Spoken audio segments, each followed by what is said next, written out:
말씀 보겠습니다. 요한복음 14장 13절 14절입니다.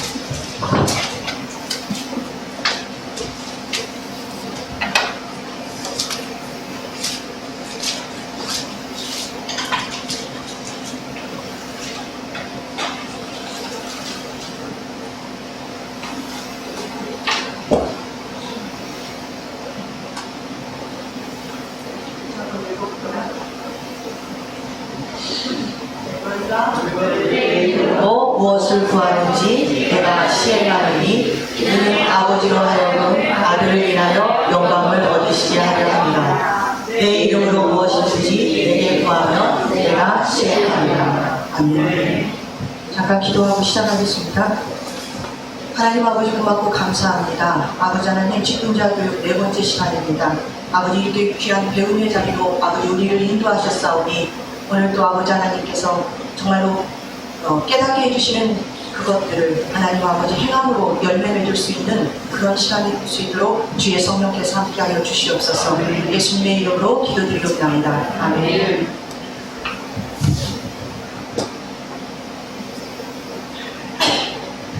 오늘은 4번째 시간 그리스도인의 기도생활이라는 주제로 우리 직분자들과 함께 생각해보고자 하는데요. 물론 저에게 이 성도들이 집사님들이 기도 생활에 대해서 고민 상담을 하신 것은 아니지만 이 성도들이 기도 생활을 하시면서 가장 힘들어하시는 그 부분 중에 하나가 바로 이런 거더라고요. 내가 열심히 기도했는데 왜 기도 응답이 없을까? 내가 열심히 기도한다고 했는데 내 문제는 그냥 그대로이고 현실의 상황은 왜 여전히 그대로일까? 라는 그 지점이 이 성도들이 기도 생활을 하시면서 가장 신앙적으로 좀 힘들어하시는 그런 부분인 것 같더라고요. 그러다 보니 기도를 해야만 한다는 것을 잘 알고 있고 때로는 정말 기도하고 싶은 마음으로 때로는 있는데 뭔지 모르게 우리의 현실과 실제로 이렇게 기도하는 것 사이에 굉장히 거리가 있는 것처럼 그렇게 느끼시는 분이 적지 않아 보이는 것 같습니다. 그러다 보니까 마음은 간절하면서도 점점 이렇게 기도를 회피하는 것 같기도 하고 열정이 사그라드는 것 같기도 하고 그래서 실제로 기도의 필요성을 느끼지 못한 채 그냥 반체념하듯이 종교인과 다름없이 그렇게 살아가는 일들이 있는 것 같습니다. 그래서 오늘은 다시 한번 기도가 무엇이고 그럼에도 불구하고 왜 우리가 낙심하지 말고 지속적으로 기도해야 하는지 우리가 같이 한번 말씀을 통해서 생각해보는 그런 시간이 되었으면 좋겠습니다. 여러분은 기도가 무엇이라고 생각하십니까? 제가 이 질문을 던지면 아마도 들은 것들이 있기 때문에 기도는 이런 것이라고 여러분들이 속으로 이렇게 말을 하고 있을지도 몰라요. 기도라는 것은 1차적으로 기도는 인간이 자신의 한계를 느낄 때 자기가 믿고 있는 신이나 그 밖에 어떤 신비한 힘에 의지하면서 간절히 비는 것을 기도라고 합니다. 그래서 세상 모든 종교에는 다 기도가 있어요. 기독교에만 기도가 있는 것이 아니라 세상 모든 종교에는 다 기도가 있는데 세상 종교에서 말하고 있는 기도와 기독교에서 말하고 있는 기도는 굉장히 현저한 차이가 있습니다.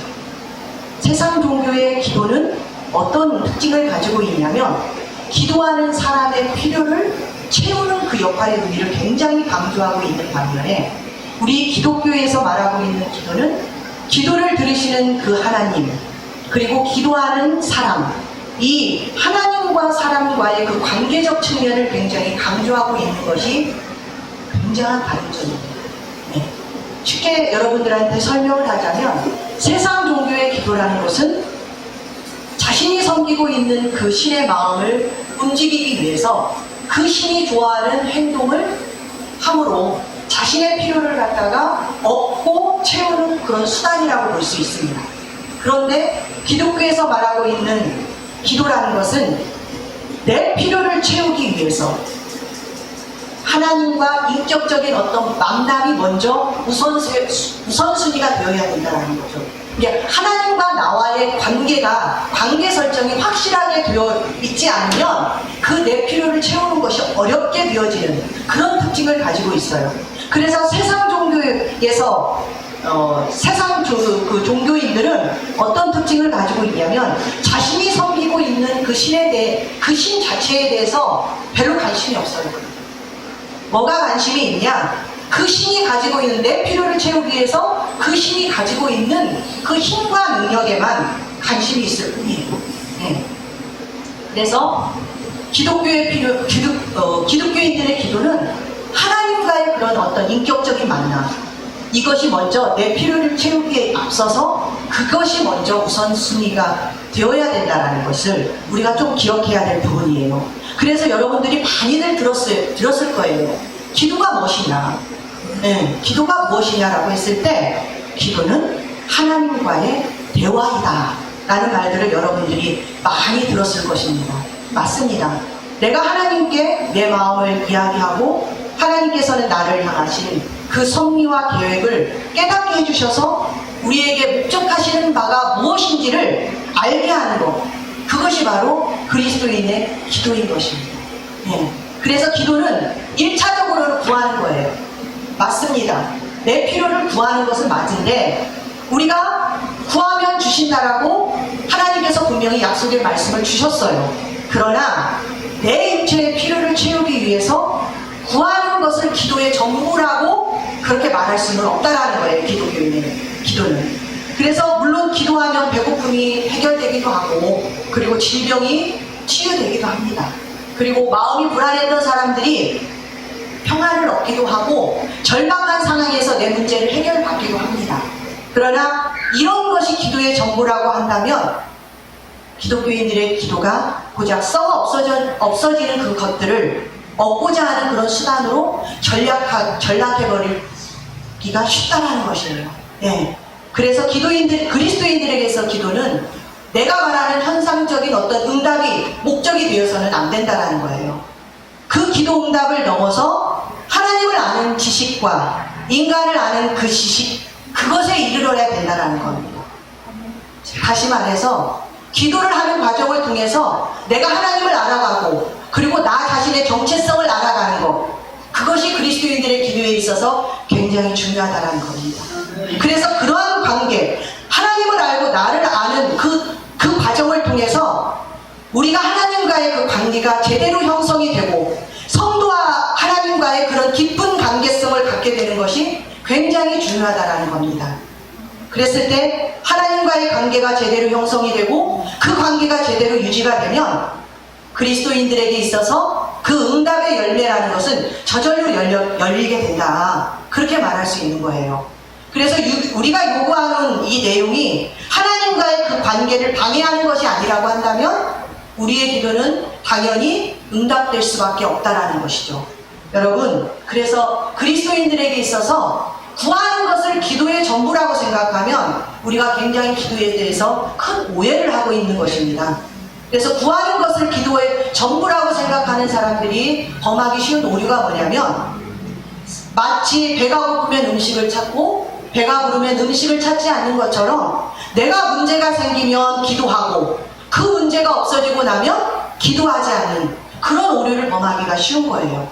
그래서 요즘 얼마나 많은 그리스도인들이 스스로 해결할 수 없는 문제가 있을 때에만 기도하는지 모릅니다. 내가 건강하고 내가 먹고 살만하고 그리고 내 자녀들이 그렇게 말썽 피우지 않으면 정말로 기도처를 찾고 기도하는 그 자리로 나아가는 것이 거의 볼 수가 없습니다. 그러나 여러분, 성경에서는 그렇게 말하고 있지 않아요. 너희가 문제가 있을 때에만 나를 찾아라 라고 말씀하지 않습니다. 말씀을 통해서 하나님께서는 너희들이 아무 문제가 없을 때에도 너희들에게는 분명히 구할 것이 있고 찾을 것이 있고 문을 두드려야 될 것이 있다라고 그렇게 말씀을 하고 있습니다. 여러분, 신자의 삶이라는 것이, 우리 성도들의 삶이라는 것이 밤낮 먹고 사는 문제, 그리고 내 자존심을 지키고 어떤 고통을 해결해야 되는 그런 것으로 끝나게 된다면 우리 신자들의 삶이라는 것이 세상 종교의 사람들과 다른 것이 무엇이 있겠습니까? 우리 기독교인들은 달라야 되잖아요. 세상 사람들과 구별된 사람들이잖아요. 네. 그 하나님을 내가 믿으면서 하는 그 기도가 세상 종교의 사람들과 똑같다고 한다면 뭐가 구별된 사람이라고 할 수 있겠습니까? 그래서 물론 먹고 사는 문제를 기도하는 거, 그 고난의 문제를 해결하기 위해서 기도하는 것이 잘못됐다라는 게 아니에요. 우리에게 문제가 생기면 먼저 하나님 아버지를 찾아야 되고 하나님 아버지께 가서 부르짖으며 기도해야 됩니다. 그것이 잘못됐다라는 것이 아니라 이것으로만 기도가 끝나버리는 것, 그것이 문제라는 거예요. 그래서 문제가 해결되고 나면 더 이상 하나님 앞에 나아가지 않는 것, 기도하러 나아가지 않는 것, 이것이 문제라는 거예요. 그래서 절박한 상황이 아니면 하나님께 나아가지 않는 것을 여러분 문제라는 것을 여러분한테 말씀드리고 싶은 것입니다. 여러분, 신자된 우리는 삶의 문제를 해결하는 것으로 기도가 끝나서는 안 됩니다. 신자, 우리 성도들의 기도는 하나님의 자녀로서 우리가 하나님께 나아가서 드려져야 되는 기도 가운데는 이런 내용이 좀 포함되어야 돼요. 하나님, 제 인생을 통해서 하나님이 하고 싶은 것이 무엇입니까? 여러분들이 지금 행복한 교회 이곳에 있는 이유를 여러분들 아십니까? 전주 땅 이 많은 곳에 교회가 얼마나 많이 있습니까? 그런데 여러분들을 행복한 교회 전주 이곳, 금암동 이곳에 이 행복한 교회로 보내셨을 때는 하나님께서 분명한 계획과 목적이 있었을 거예요. 그렇다고 한다면 우리들의 기도가 어떤 기도가 나와야 되냐면, 하나님 아버지, 행복한 교회로 저를 보내셔서 직분을 받게 하시고 하나님의 나라를 위해, 이 교회를 위해서 하나님 제가 무엇을 해야 됩니까? 적어도 이런 기도가 우리 기도의 내용에 포함되어야 된다는 것입니다. 하나님, 제 가정에서, 우리 가정에서 저를 먼저 부르셨는데, 가장 먼저 저를 부르셨는데, 부르시고 하나님 이렇게 저를 구원받은 하나님의 자녀로 삼아주셨는데 우리 가족을 위해서 제가 무엇을 해야 됩니까? 하나님의 가정, 이 복음이 우리 가정으로 들어와야 되는데, 복음으로 우리 가족들이 구원받아야 되는데, 하나님, 그것을 위해서 제가 지금 서 있는 이곳에서, 처한 이 자리에서 제가 과연 무엇을 해야 됩니까? 적어도 이러한 내용이 우리의 기도의 내용에 포함되어야 된다는 것입니다. 그래서 지금 내가 서 있는 이 자리, 이곳에서 내가 무엇을 위해서, 하나님의 나라를 위해서 무엇을 해야 됩니까? 하나님의 나라와 그 영광을 위해서 내가 해야 되는 것이 무엇입니까? 라는 것이 우리들의 기도가 되어야 된다는 거예요. 이런 기도가 우리 기도 내용에 포함되어야 된다는 것입니다. 여러분, 성도는 어려움이 있을 때만 주님을 향해서 부르짖으며 기도하는 것에서 끝나지 아니하고, 하나님이 내 인생을 통해 어떻게 일하시는지, 그것을 위해서 내가 무엇을 지금 준비해야 하는지, 그것을 위해서 기도해야 되는 사람들이 되어야 된다는 거예요. 목사님, 전도사님들만 사명이 있는 거 아닙니다. 목사님, 전도사님들만 하나님의 나라와 그 영광을 위해서 구하는 게 아니에요. 하나님의 부르심을 받고 직분을 받고 지금 여기 이 자리에 이렇게 앉아있는 여러분들도 하나님의 나라를 위해서 분명한 사명이 있습니다. 여러분들 각자를 향하신 하나님의 계획이 다 있어요. 그것을 위해서 좀 더 적극적으로 여러분들이 기도의 자리로 나가서 기도해야 된다는 겁니다. 하나님께서 원하시는 것이 바로 그런 것이라는 것을 여러분들이 분명히 아셨으면 좋겠습니다. 그래서 여러분들 각자가 그 처한 삶의 자리에서 하나님이 원하시는 것은 너희가 다 목사로 전도사로 그 사명을 감당하는 것이 아니라, 너희들이 부름받은 하나님의 자녀, 그 그리스도인으로서 너희들이 그 가정에서 건강한 어머니로, 그리고 그리스도인으로서 너희가 현숙한 아내로, 현명한 남편으로, 그리고 그리스도인으로서 건전한 사회인이고 따뜻한 이웃으로, 그렇게 너희가 서 있는 그 자리에서 하나님의 뜻에 합당하게 살아가는 것, 그것이 바로 하나님께서 우리에게 향하시는 것이고 원하는 것이고, 그것을 위해서 우리가 무릎 꿇어 기도해야 된다는 것을 여러분들이 다시 한번 깨달으셨으면 좋겠습니다. 그리고 여러분, 우리는 기도가 그리스도인들의 특권임을 다시 한번 새겨야 됩니다. 여러분, 구약시대 때는 하나님께 나아가는 것이 아무나 나갈 수 없었습니다. 하나님이 택하신 대제사장만이, 그것도 1년에 단 한 번, 그리고 그것도 하나님이 허락하신 그 절차를 거치지 않으면 절대로 나갈 수가 없었어요. 나가면 죽음입니다. 거룩한 그 하나님 앞에, 그 존재 앞에 나갈 수가 없어요. 그런데 지금은 어떻습니까? 우리가 나가고 싶으면, 기도하고 싶으면 언제나 하나님 앞에 나아갈 수가 있게 된 거예요. 그것이 어떻게 해서 그렇게 됐냐면, 예수 그리스도께서 십자가를 지시고 피 흘려 죽으심으로 인해서 우리가 하나님 앞에 담대히 나갈 수 있는 그런 특권을 우리에게 부여해 주셨어요. 기도가 바로 그런 특권입니다. 여러분, 요한복음 14장 14절 아까 말씀을 읽었는데 이 말씀이잖아요. 너희가 내 이름으로 무엇을 구하든지 내가 행하리니 이는 아버지로 하여금 아들로 말미암아 영광을 받으시게 하려 함이라. 내 이름으로 무엇이든지 내게 구하면 내가 시행하리라. 여러분, 여기서 내 이름, 곧 예수님의 이름으로 구하라는 것은 우리의 신분이 무엇인지를 말씀해주고 있는 거예요. 우리의 신분이 예수 그리스도의 그 십자가 때문에 우리는 하나님의 자녀가 되었고, 그 하나님에게 무엇인지 요청할 수 있고 기도할 수 있다는 것을 의미하고 있는 거예요. 기도 끝에 우리가 보통 그러잖아요. 예수님의 이름으로 기도드립니다 라고 그 말을 넣습니다. 그것이 단순히 그냥 뭔가 그거 안 넣으면 허전하고 그런 거 아니에요. 내가 낸 어떤 제안서에다가 인감 도장 하나 딱 찍듯이 예수님의 서명이 붙어 있으니까 하나님 들어주셔야 돼요, 이런 의미가 아니라, 만사천리 어떠한 기도라도 다 통과되는 어떤 요구사항에 딱 뭐 서명 찍듯이 이런 것이 아니라, 그 예수님의 이름으로 기도드립니다를 넣는 것은 하나님 앞에, 기도라는 것이 하나님 앞에 나아가는 것인데, 우리가 하나님 앞에 나아갈 수 있는 자격을 바로 예수님께서 확보해 주셨기 때문에 기도가 가능하게 되었다는 것을 말해주고 있는 것입니다.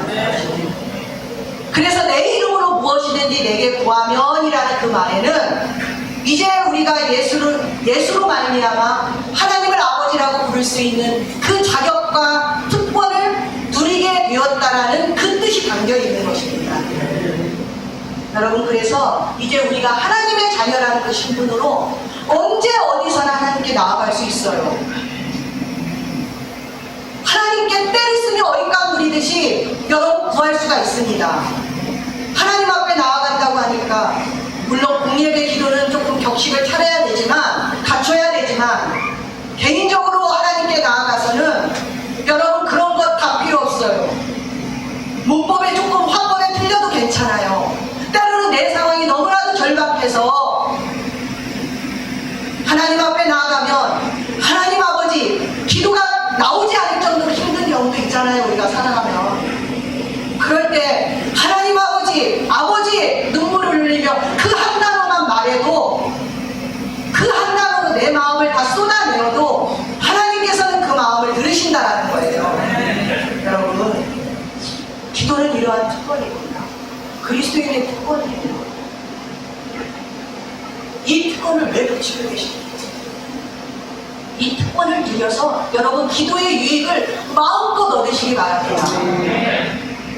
그런데 사실 기도에 이러한 엄청난 유익이 있다는 것을 알고 있음에도 불구하고 여러분 어떻습니까? 우리가 기도 생활을 하지만 지속적인 기도 생활을 잘하고 있는 그리스도인이 그렇게 생각보다 많지 않습니다. 물론 현대인들에게 있어서 바쁘다, 시간이 없다, 이런 여러 가지 이유가 있겠지만 제가 봤을 때는 그런 것 같아요. 기도에 대한 어떤 잘못된 이해에서 오는 그런 어려움이 있다고 보여지는 것 같아요. 보여집니다. 이렇게 기도의 어려움들을 보면, 아, 기도를 잘못 생각하고 있구나, 기도를 잘못 이해하고 있구나, 여기에서 오는 어려움들이 크더라고요. 여러분, 실제로 기도해보면 어떻습니까? 어렵습니다. 사실 저도 어려워요. 네, 기도가 쉽다고 하는 사람보다 어렵다고 하는 사람들이 훨씬 많습니다. 근데 그 이유가 여러 가지가 있겠지만 제가 우리 성도님들의 그 기도 생활의 그 어려움들을 이렇게 듣다 보면 이런 거더라고요. 먼저 첫 번째로 하나님의 임재하심을 인식하는 것이 굉장히 어려워요.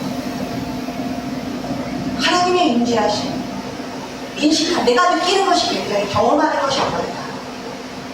그러다 보니 기도가 하나님과의 만남을 통한 어떤 소통이 이루어져야 되는데, 교제가 이루어져야 되는데, 보통 우리들의 기도가 어떤 기도입니까? 기도를 하게 되면 그냥 듣는 사람이 없는 것처럼 따다다다다 하면서 그냥 내 말만 하고 그냥 시간 되면 일어나 버리는 경우가 그냥 화나서. 그래서 그런 것들이 계속 반복되는 기도를 하게 되면 나중에는 어떻게 생각이 드냐면 내 기도를 정말 하나님께서 듣고 계신 게 맞는가?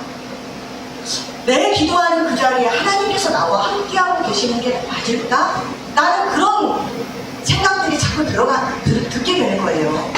여러분, 근데 우리가 친구하고 함께 이야기를 할 때 어떻습니까? 오랜만에 친구와 만나서 수다를 떨 때는 어떻습니까?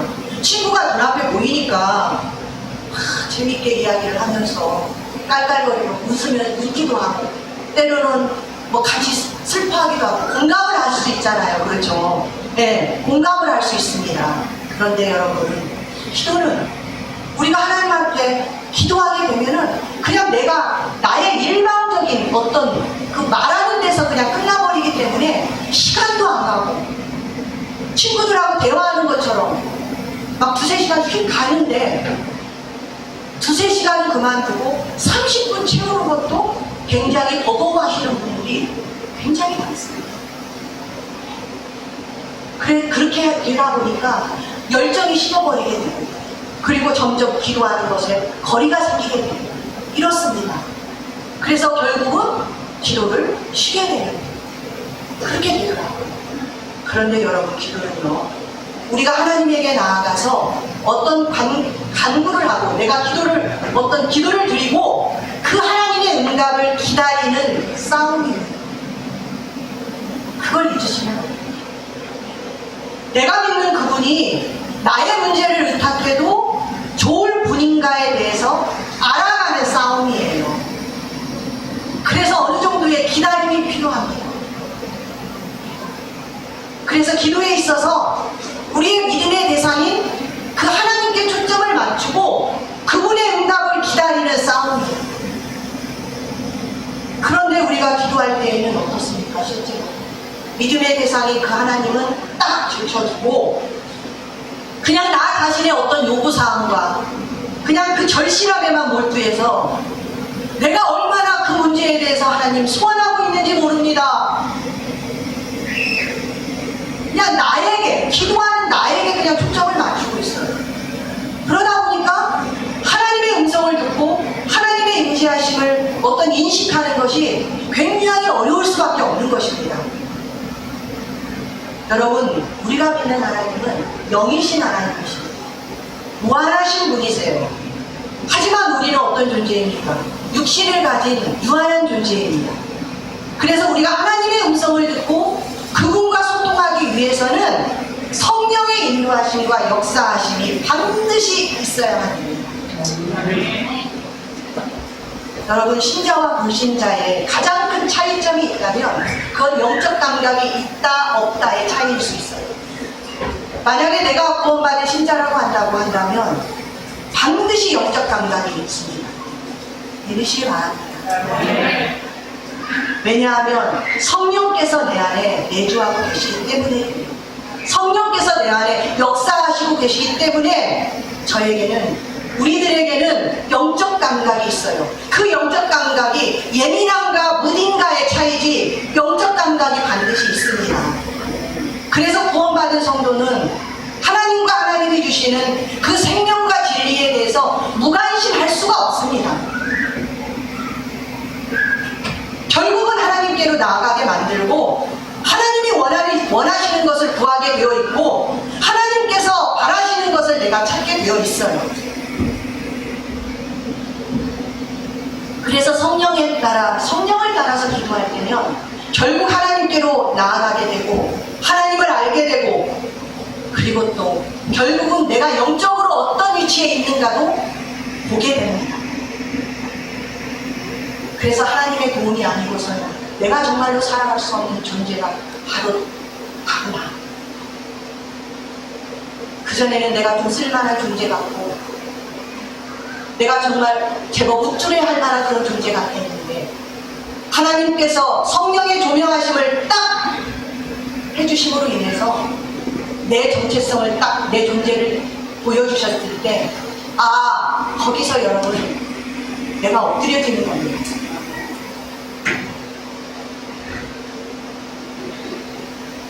대신에 성령을 따라 구하지 않으면 그 기도가 어떻게 되는지 아십니까? 우리 영적인 그 가난함조차 보지도 못하고 매번 세상의 문제거리만 들고 나와서 하나님 저 힘들어요 그렇게 기도할 뿐이에요. 그래서 우리가 하나님의 임재를 경험하며 정말로 기도를 하고 싶다면 이 성령의 역사하심과 인도하심을 따라서 여러분 기도를 해야 됩니다.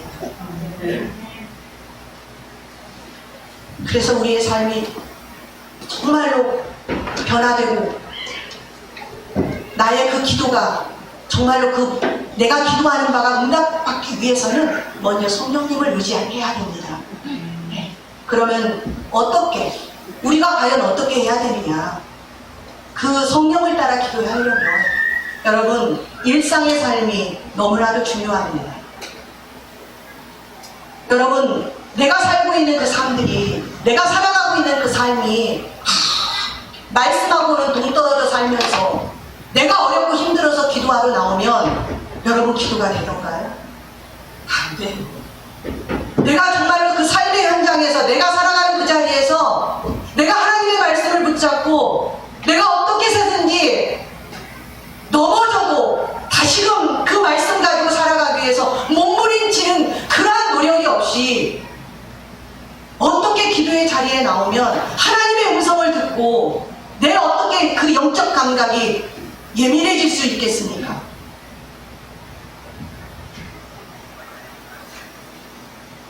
기도하기 전에 금요일인가 목사님이 그 말씀 하시더라고요. 우리가 기도하러 오기 전에 먼저 준비되어야 된다고. 그 말씀이 무엇입니까? 기도하기 전에 내 삶의 자리에서 내가 살아갈 때 그 하나님의 말씀을 붙잡고 하나님의 사람으로 좀 살아가고자 하는 그 노력, 이런 것들이 있어야 내가 기도하는 자리로 나아갔을 때 내 영적 감각이 예민해져서 하나님이 나에게 무엇을 원하시고 지금 나에게 무엇을 말씀하시는지 여러분 듣게 되지 않겠습니까? 그렇잖아요.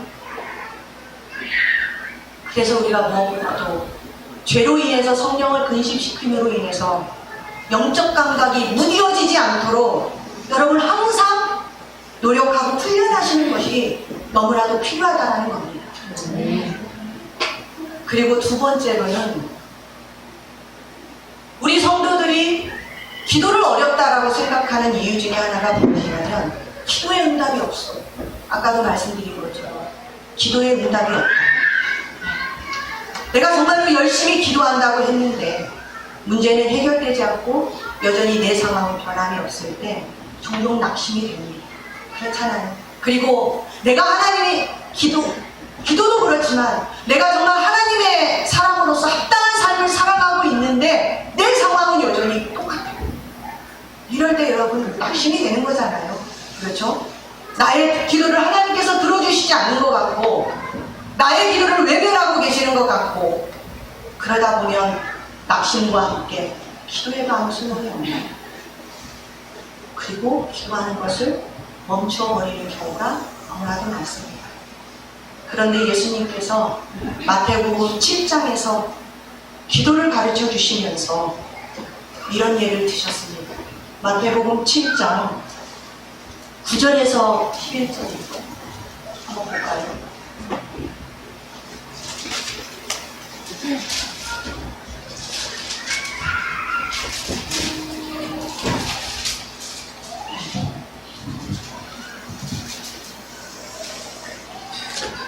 같이 읽어볼까요? 시작. 너희 중에 누가 이덕을 달라하며 그를 주며 생선을 달라하며 뱀을 줄 사람이 있겠느냐. 너희가 악한 자도 좋은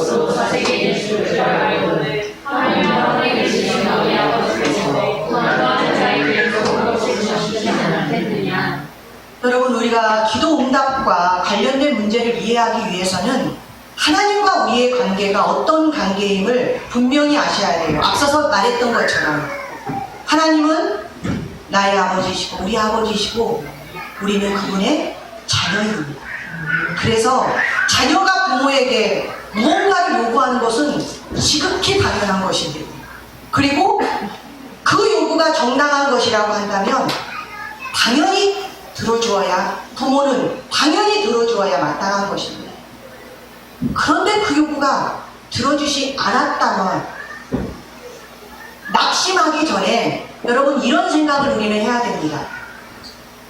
왜 기도를 안 들어줬을까? 거기에 분명한 이유가 있을 것인데 이렇게 나아가야 됩니다. 여러분들이 그냥 속단해서 하나님이 내 기도 안 들어주시네? 하고 획 돌아서 버리는 게 아니라 대체 뭐가 문제일까? 내 기도가 무엇이 문제일까? 거기로 나가야 된다는 거예요. 네. 그래서 내 기도가 혹시 하나님께서 기뻐하시지 않는 기도일까? 내 요구가 뭐가 잘못된 것일까? 라고 하나님께 물어야 됩니다. 네. 그래서 하나님께서 응답이 없다라고 한다면 분명히 거기에는 이유가 있을 것이다. 네. 그 이유가 무엇일까? 모든 기도를 여러분 하나님께서는 다 들어주시지 않습니다. 그것이 우리를 사랑하지 않아서 그런 것이 아니라 여러분들도 그렇잖아요. 여러분 이 말씀은 많이 들었겠지만 자식이 부모에게 뭐 좀 사달라고 하는데 그게 자식에게 해가 된다면 그거 어떻게 사주겠어요? 그렇잖아요. 하나님도 마찬가지입니다. 자녀가 구하는 것, 요구하는 것이 가만히 보니까 그 자녀에게 결국은 해가 되는 거예요. 그리고 그 자녀가 요구하는 걸 가만히 보니까 결국은 하나님과 우리의 관계가 어그러지는 거야. 그런데 어떻게 그 기도를 들어줄 수가 있겠습니까? 여러분, 하나님께서는 우리의 기도를 다 들어주시진 않습니다. 하나님께서 왜 하나님은 당신의 자녀들을 사랑하시고 인격적으로 대우하시는 분이시기 때문에 자녀들의 간구에 때로는 응답하지 않는다는 것을 우리가 조금은 기억하고 있어야 돼요. 그런데 이거는 우리가 이해가 되는데 기도하면서 내가 아무리 생각해도 이렇게 생각하고 저렇게 생각해도 하나님이 기뻐하시는 일인 것 같아요. 그 기도가 하나님이 기뻐하시는 일인 것 같고 이거는 정말 하나님한테 내가 정당한 요구인 것 같아요. 그런데도 응답되지 않을 때가 있어요. 그렇잖아요. 그러죠? 기도하시는 분들은 다 경험이 있을 거예요. 그런데 그런 기도가 있습니다. 내가 정말 이거는 하나님이 기뻐하시는 기도고 내 어떤 정욕을 위해서 구하는 것도 아니고 내 욕심을 위해서 구하는 것도 아닌데 하나님께서 응답해 주시지 않아요. 그러면 과연 이것을 내가 과연 어떻게 이해를 해야 되고 내가 이것을 어떻게 해석을 해야 될지 정말 난감한 경우가 있습니다. 예수님은 이런 경우도 아셨던 거예요. 그래서 예수님께서 누가복음 18장 불의한 재판관의 비유를 통해서 우리에게 말씀하고 계십니다. 우리가 한번 볼까요? 누가복음 18장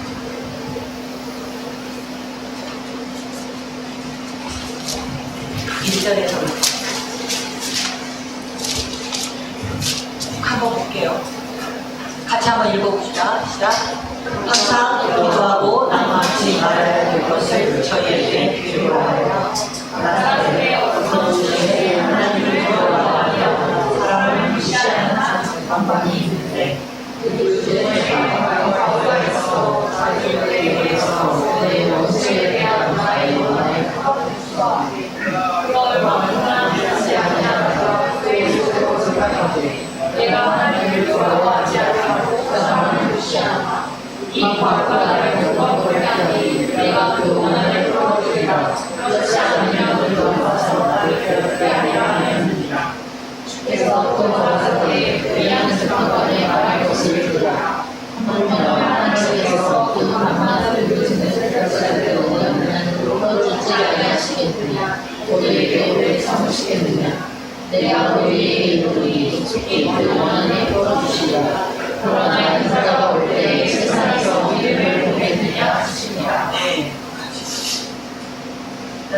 불의한 재판관의 비유를 보셔서 아시겠지만 하나님을 한 도시에 하나님을 두려워하지 아니하고 사람을 무시하는 그런 불의한 재판관이 있습니다. 그 재판관에게 가부가 찾아오죠.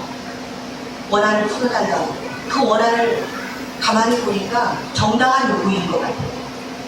그런데 사람을 무시하고 하나님을 두려워하지 아니하는 재판관이니까 처음에는 그냥 무시한 거예요. 그 원한을 풀어달라는 그. 그러다가 가부가 자꾸 찾아오니까 어떻게 합니까? 마음속으로 생각하기를 저 가부 그냥 너한테는 너무나도 번거롭고 나를 귀찮게 해. 그러니까 그냥 내가 귀찮아서 그냥 그 원한을 풀어줘야 되겠다 라고 그렇게 말을 합니다. 이것을 이루면서 주께서 뭐라고 말을 하시냐면 그 다음 한번 7절 한번 볼까요? 하나님께서 그 밤낮 부르짖는 택하신 자들의 원한을 풀어주지 아니하시겠느냐, 저희에게 오래 참으시겠느냐, 이 말씀을 하셨단 말이에요. 여러분, 이 불의한 재판관의 비유를 통해서 정말로 주님께서 우리에게 말씀하고 싶은 건 뭐냐면, 야, 기도할 때 너희들이 낭만할 때가 있어. 알아. 너희들이 낙심이 될 때가 있다. 한다. 그러나 낭만하고 기도하고 낭만하지 마. 불의한 재판관이 가부의 요구를 귀찮아서라고 들어준 것을 너희가 기억해. 하물며 하늘에 계신 너희 아버지께서 어떠하겠어? 불의한 재판장이 그 가부의 기도를 번거로워서라도 들어주는 일이 세상에서 있는 일이라고 한다면 그와는 비교할 수 없이 공의로우신 그 하나님이 자녀의 기도를 어떻게 외면하시겠느냐 하고 말씀하시고 싶어요. 여러분, 하나님께서는 이 말씀을 통해서 너희 기도가 너희가 원하는 때에 응답되지 않았다고 해서 낙심하지 마라. 낙심하지 마라. 왜냐하면 거기에는 하나님의 다른 뜻이 담겨있다라는 거예요. 너희들의 요구가 정당하지 않아서도 아니고 너희들이 내가 너희들을 사랑하지 않아서도 아니고 너희들의 기도를 외면해서도 아니고 내가 능력이 부족해서도 아니야. 그러니 제발 오해하지 말고 낭망하지 마라. 너희 기도가 응답되지 않을 때에는 다른 뜻이 담겨있기 때문에 그렇다. 이 말씀을 해주고 싶으신 거예요. 여러분, 우리가 지속적인 기도를 하다 보면 이런 경험 저런 경험들이 많이 있습니다.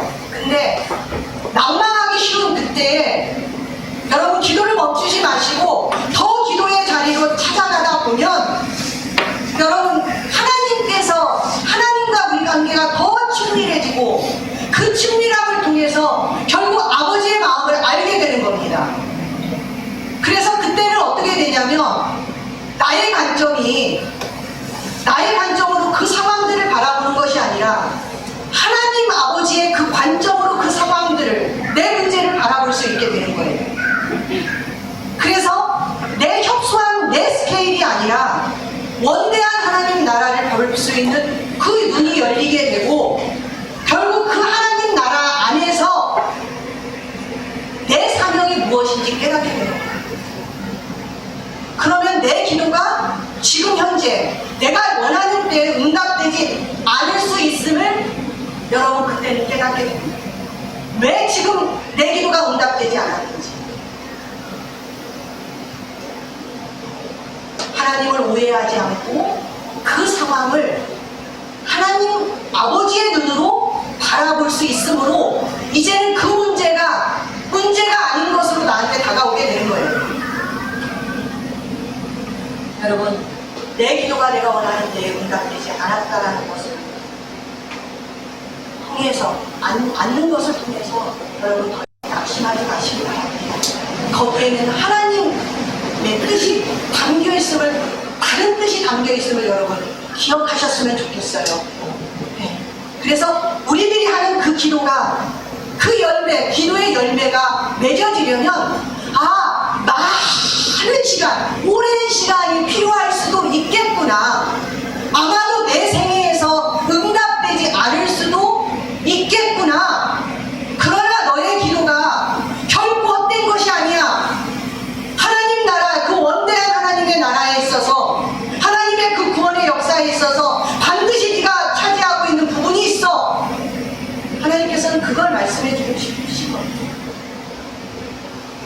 낙심하지 마시기 바랍니다. 그래서 어쩌면 우리가 응답되지 않는 기도는 우리로 하여금 하나님을 더욱더 깊이 알아갈 수 있는 기회가 될 수가 있어요. 그래서 우리로 하여금 더 성숙한 신앙인으로 될 수 있는, 한 단계 업할 수 있는 그런 기회가 될 수가 있습니다. 다 끝나버린 것 같은 그 자리에서 하나님은 나를 만나주십니다. 여러분 지금 무슨 이유로 기도를 쉬고 있는지 모르겠지만 여러분 이 시간을 통해서 다시금 기도하는 그 자리로 주님께서 여러분을 초청하고 계시다는 것을 여러분 기억하시기 바랍니다. 그래서 하나님을 만날 수 있는 그 더 깊은 그 기도의 자리로 힘차게 나아가는 그런 은혜가 여러분들에게 임하기를 소망하겠습니다. 아시겠습니다. 기도합시다. 하나님 아버지 고맙고 감사합니다. 기도가 하나님의 자녀로서 누리는 특권임을, 그리고 기도함으로 자녀들이 누리는 유익이 얼마나 많음을 하나님 깨닫게 해주셨습니다. 하나님 아버지, 우리 성도들의 그 마음을 다시금 일깨워 주셔서 다시금 기도의 자리로 나아가 하나님을 더 깊이 만나고 하나님의 마음을 알게 되므로 하나님의 자녀는 그 기쁨과 승리가 있게 하여 주시옵소서. 예수님의 이름으로 기도드리옵나이다. 아멘.